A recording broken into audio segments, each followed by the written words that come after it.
ကျွန်တော်ကအမှန်တကယ်ပြောရမယ်ဆိုရင်အမော်ရင်ပရိသတ်တယောက်တော့မဟုတ်ဘူးဒါပေမဲ့ဒီအခြေအနေမှာတော့အမော်ရင်ကိုလုံးဝမထုတ်သင့်ဘူးဆိုတဲ့ဘက်မှာကျွန်တော်ရှိတယ်အဲ့ဒါတော့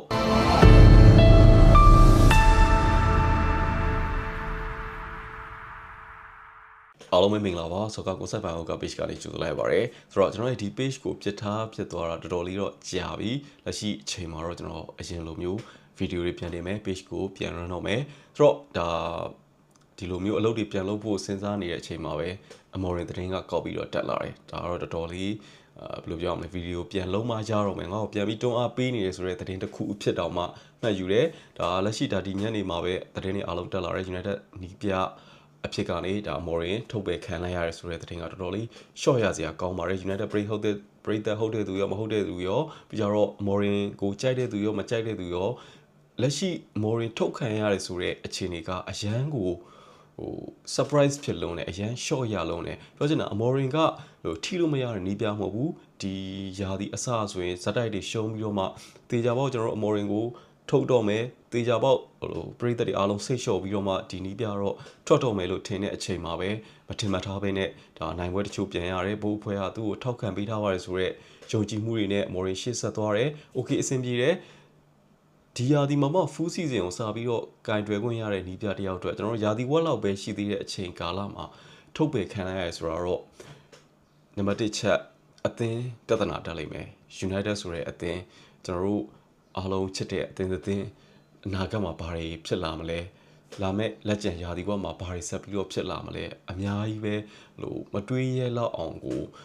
နီးပြမရှိတဲ့လက်တလောကာလာအတွက်ဘယ်နီးပြကိုခန့်မှာလဲဘာတွေနဲ့ဆက်ပြီးသွားမှာလဲဘယ်ကစားသမားတွေခေါ်မှာလဲလက်ရှိအခြေအနေကလည်းလုံးဝတည်ငြိမ်နေတာမဟုတ်တာအားလုံးသိတဲ့အခြေအနေမှာဒီလိုမျိုးနီးပြတယောက်ကိုယာဒီကွာနဲ့ထုတ်လိုက်တာကတော့ဘိုးဖွဲနဲ့ဒါဘယ်လိုပြောရမလဲအသင်းရဲ့တာဝန်ရှိသူတွေဆုံးဖြတ်ချက်ကအရန်ကိုပြတ်သားလုံးတယ်လို့ပြောလို့ရပါတယ်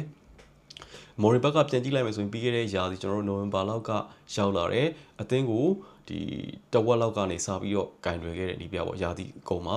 ဒီအဆိုးရွားဆုံးအဆင့်14အဆင့်15မှာຢာစီသိန်းနဲ့ Europa League Final မှာ Spurs ကိုရှုံးပြီးတော့ကျွန်တော်တို့ပလာလက်မဲ့ຢာစီတစ်ခုကိုရင်ဆိုင်ခဲ့ရတဲ့သမိုင်းတစ်လျှောက်အဆိုးရွားဆုံးသောမပီးသားချက်တမှုနဲ့ရင်ဆိုင်ခဲ့ရပြီးတော့ပြောမယ်ဆိုရင်တော်တော်လေး United ရဲ့အခြေအနေကကြာဆင်းခဲ့တယ်အမှန်တကယ်တော့ပြီးခဲ့တဲ့ຢာစီပြီးသွားကြတဲ့ကလို့ပြောချင်တာအမော်ရင်ကိုအချိန်မပေးဘဲနဲ့ထုတ်ပယ်လို့ရတဲ့အခြေအနေဒါမှမဟုတ်ဒီယာဒီအစမှာကျွန်တော်တို့အမော်ရင်ထွက်တော့မယ်လို့ထင်ရတဲ့အမော်ရင်ကိုထုတ်တော့မယ်လို့ထင်ရတဲ့အခြေအနေတွေအများကြီးဖြစ်ခဲ့ဘူးတယ်ပွဲဆက်တွေစတိုက်ရှုံးတာမျိုးတွေဘလို့မှကြည်နေတဲ့ပရိသတ်တွေအားလုံးစိတ်လျှော့ပြီးတော့ဒီနီးပြတော့တေချာပေါက်ထွက်မှဖြစ်တော့မယ်လို့ထင်တဲ့အချိန်မှာတော့အမော်ရင်ကအသင်းမှာဆက်ရှိပြီးတော့ဘိုးဖွဲရဲ့ထောက်ခံချက်ကိုရထားတဲ့ဘိုးဖွဲကသူ့ကိုယုံကြည်မှုတွေဆက်ပြီးပေးထားတယ်ဆိုတဲ့အခြေအနေနဲ့အသင်းမှာပြန်ပြီးမြဲခဲ့တယ်ရလက်တွေတချို့လည်းပြန်ကောင်းလာတယ်လက်ရှိဒီဟာဒီအခြေအနေရလဲ United ကအရန်ကြီးတော့စိုးရွားနေတာမဟုတ်ဘူးလက်ရှိမပေးသေးတဲ့အဆင့်6တို့9တို့အထိပတ်ချလဲမှာရပ်တည်နေတယ်နိုင်တဲ့နိုင်ထိုက်တဲ့ပွဲစဉ်တွေမနိုင်တာတချို့တော့ရှိတယ်ပေါ့လေဒါပေမဲ့လည်းလက်ရှိလူစရင်လက်ရှိအသင်းရဲ့ရိုင်နေနေတဲ့အခြေအနေက United ကပြောချင်တာကတခြားဒီ Arsenal တို့ Man City တို့လိုအသင်းကိုလုံးဝတိဆောက်ပြီးသားချန်ပီယံစုအတွက်ပြေးနေတဲ့အသင်းမဟုတ်ဘူးလက်ရှိဒီယာဒီမှာမှကစားသမားတစ်တွေခေါ်တယ်မလို့အဲ့တဲ့ကစားသမားတွေရောင်းထုတ်တယ်အသင်းကိုပြန်ပြီးတော့ဖြည်းဖြည်းချင်းအသစ်ကနေပြန်စနေတဲ့အခြေအနေမှာမှအမော်ရင်ကိုဒီလိုမျိုးယာဒီဘွဲလောက်နဲ့ထုတ်လိုက်တာကတော့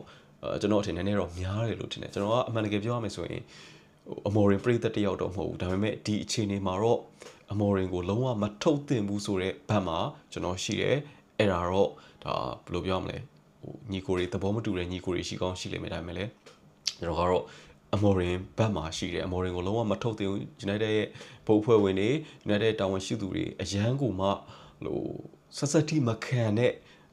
အခြေအနေမျိုးဖြစ်သွားတယ်လို့ထင်ပါတယ်ပြီးခဲ့တဲ့ဒါပွဲစဉ်ဒါ interview အပြီးမှာမော်ရင်ကိုယ်တိုင်ပြောခဲ့ပါတယ်အဓိကဆောင်းရသည်နောက်လာမဲ့ကျွန်တော်တို့ယာတီဘက်ကိုဖျက်ဆီးရမယ်အသင်းမှာလိုအပ်နေတဲ့ကစားသမားတွေရှိတယ်အားလုံးသိတယ်တကဘာလုံးသိတယ် United ဘာတွေလိုအပ်နေလဲဘယ်နေရာတွေမှာဖြည့်တင်းမှုလိုအပ်နေလဲအားလုံးသိတယ်အဲ့ဒါကိုထောက်ပြတယ်ဒါပေမဲ့လည်းဘိုးဖွဲ့ဝင်တွေကလစ်လူရှူပြီးတော့ United ကဒီတိုင်းဆက်သွားလို့ရပါတယ်ငွေမသုံးဆိုတဲ့ပုံစံနေနဲ့၄တန်နေပြစ်တော့ မော်ရင်ကဒီ interview မှာပေါ်တင်နေချဲအဲ့လိုမျိုးအခြေအနေနဲ့ကျွန်တော်တို့ထိတိုက်တွေ့ပြီးတော့မှကျွန်တော်တို့အနည်းဆက်ဆုံး Marska ဖြစ်သွားတဲ့ပုံစံမျိုးပဲမော်ရင်ဖြစ်ခဲ့တယ်လို့ပြောလို့ရတယ်ဒါထုတ်ခံလိုက်ရတာတော့အရင်က surprise ဖြစ်လို့ပါတယ်ကျွန်တော်တော့ယာဒီကုံလောက်ထိဆက်ပြီးတော့ရှိနေလိမ့်မယ်လို့ အနည်းဆုံးတော့ထင်ခဲ့တာပေါ့လေရလက်တွေစိုးနေတဲ့အချိန်မှာတော့ဆက်ပြီးတော့ထောက်ခံထားတဲ့နီးပြတော့လက်ရှိအခြေအနေကပြောချင်တာနိုင်ပွဲတွေတော့ပျောက်လာတယ်လီယိုတေးကြတယ်ပြီးတော့ရှေ့ပွဲတွေတော့မှလည်း United မရှုံးသင့်မဲနဲ့ရှုံးတာမျိုးတွေနိုင်တဲ့ရင်သားနဲ့မနိုင်တဲ့ပွဲတွေအများကြီးတော့ရှိပါတယ်ဒါပေမဲ့ဒီလိုမျိုးရုပ်တရက်ကြီးထုတ်လိုက်တာတော့နည်းနည်းလေးများတယ်လို့ထင်တယ်ပေါ့လေဒါအမော်ရင်ဘက်ကပြန်ကြည့်မယ်ဆိုရင်လည်းသူကလူငယ်နီးပြတူစပိုတင်းမှာတကယ်ကိုလို့ပြောရမလဲတီငိန်နဲ့ကစားဟန်တီငိန်နဲ့ formation တစ်ခုနဲ့အဓိကအဖြစ်3 back နဲ့ Premier League ကိုရောက်လာတယ် United ကတော့3 back နဲ့လုံးဝမရင်းနှီးတဲ့အသင်းကို3 back အသွင်ပြောင်းပြီးတော့လုံးဝသူလိုအပ်တဲ့ဟာတွေကိုတဖြည်းဖြည်းချင်းလုပ်နေတယ်သူဘယ်လိုပြောမလဲလိုအပ်တဲ့ပွဲတွေတော့ရှိပါတယ်လိုအပ်တဲ့ပွဲဆိုတော့ပွဲချင်းမှာလူစားလဲမှုတွေတခြားလူထုတ်ပုံတွေလူငယ်တွေသိပြီးတော့နေရာမပေးတာမျိုးတွေပြီးတော့အခုနောက်ဆုံးထပ်ပြီးပြောလိုက်မယ်ဆိုရင်ကိုဘီမိုင်နူးနဲ့နည်းနည်းလေးပြဿနာတွေရှိပြီးတော့မန်နူးကိုလုံးဝမသုံးတာတွေခောက်ထားတာမျိုးတွေအထိပါကျွန်တော်တို့ထက်တွေးလို့ရတယ်ဒါပေမဲ့ဒီပြတယောက်ရဲ့လုတ်ပိုင်ခွင့်ဆိုတာဒါက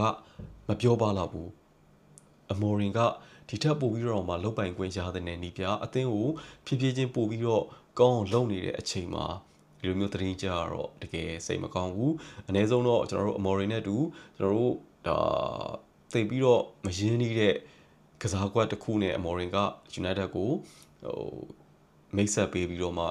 ဒီနိုင်ပွဲလည်းရခဲ့တယ်ရှုံးပွဲလည်းကြုံခဲ့ဒါရတော့အများကြီးပါပဲနိုင်လိုက်ပျော်လိုက်ရှုံးလိုက်ဒီလိုမျိုးခံစားချက်တွေကကျွန်တော်တို့ United ပရိသတ်တွေအများကြီးရနေကြဆိုတော့ဘာမှတော့မထူတော့ဘူးဘာဖြစ်ဖြစ်လက်ရှိအချိန်မှာတော့အမော်ရင်ထွက်သွားပြီဖြစ်တဲ့အတွက် United ဘလို့ရှေ့ဆက်မလဲဆိုတဲ့ဟာနဲ့ပတ်သက်ပြီးတော့မှအများကြီးစိန်ခေါ်မှုတွေရှိသွားပြီ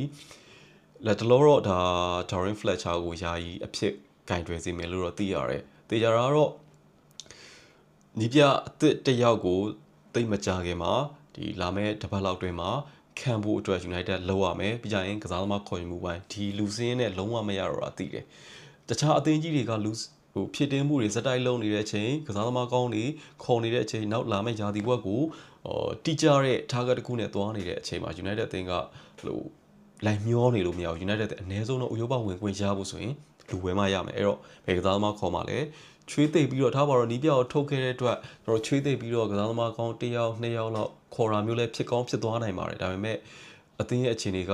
3ဘက်ကနေလက်ရှိအချိန်မှာဘယ်နီးပြရောက်လာမလဲမသိဘူးဒီနီးပြရဲ့အခြေအနေဒီနီးပြကြိုက်တဲ့သဘောကျတဲ့ကစားသမားတွေနဲ့ပြန်ပြီးတော့အသစ်ကပြန်ဆောင်မယ်ဒီလိုမျိုးဂျာယီသူ့မေရိုက်ပြီးတော့မှနီးပြတယောက်လာလိုက်ကစားသမားတွေခေါ်လိုက်အစင်မပြေဖြစ်လိုက်နှစ်လောက်တောင်မကန်ရဘဲနဲ့ထုတ်ပယ်ခံလိုက်ဒီလိုမျိုးကြီးဇက်တိုက်တွေဖြစ်နေတဲ့အခြေအနေတော့ကတော့တော်တော်လေးရှင်လေးစရာပဲဆိုတော့ဘယ်လိုပဲဖြစ်ပါဒီဗီဒီယိုကတော့ဒါအမော်ရင်ဘက်ကနေကျွန်တော်ကတော့စာနာမှုအပြည့်နဲ့ရက်တီထားတဲ့ဗီဒီယိုဖြစ်ပါတယ်ကျွန်တော်မော်ရီပရိသတ်တယောက်တော့မဟုတ်ပါဘူးဒါပေမဲ့ United ဘုတ်အဖွဲ့ဝင်တွေရဲ့ဆုံးဖြတ်ချက်တွေ United ရဲ့တာဝန်ရှိသူတွေရဲ့အရန်ကို action ယူတာပြင်းလုံးတဲ့အခြေအနေကတော့သဘောမတူဘူးဒီလူစင်းဒီကစားသမားတွေနဲ့ဒီလောက်ထိလုံးပြတာကိုပဲကျွန်တော်တို့ကအမော်ရင်ကိုကျွန်တော်တို့အတိမတ်ပြုရမှာပေါ့ကျေးဇူးတင်စရာအကြောင်းတော့မရှိသေးပါဘူးဒါပေမဲ့အတိမတ်ပြုရမယ်ဒီထက်ပိုပြီးတော့အချိန်ပေးဒီထက်ပိုပြီးတော့ဖြစ်လာမဲ့အရေးရောင်တွေခံစားမိတဲ့အချိန်မှာပဲကျွန်တော်တို့ဘယ်လိုပြောရမလဲပန်းကောင်းအညွန့်ချိုးခံလိုက်ရတယ်လို့ခံစားမိတဲ့နည်းနည်းလေးတော့ခံစားချက်တွေဖြစ်တယ်ဘယ်လိုပဲဖြစ်ပါဆိုတော့လာမယ့် United အသင်းရဲ့အနာဂတ်အတွက်ကတော့အရင်မမျှော်လင့်ထားတာကောင်းလိမ့်မယ်လို့ United ညီကိုတွေကိုပြောချင်တယ်ကြည့်ရှုရတဲ့ညီကိုတယောက်စီစဉ်တဲ့ကိုကျေးဇူးတင်ပါတယ်နောက်လာမယ့်ဗီဒီယိုတွေမှာပြန်ပြီးတော့တွေ့ကြပါမယ်ခင်ဗျာ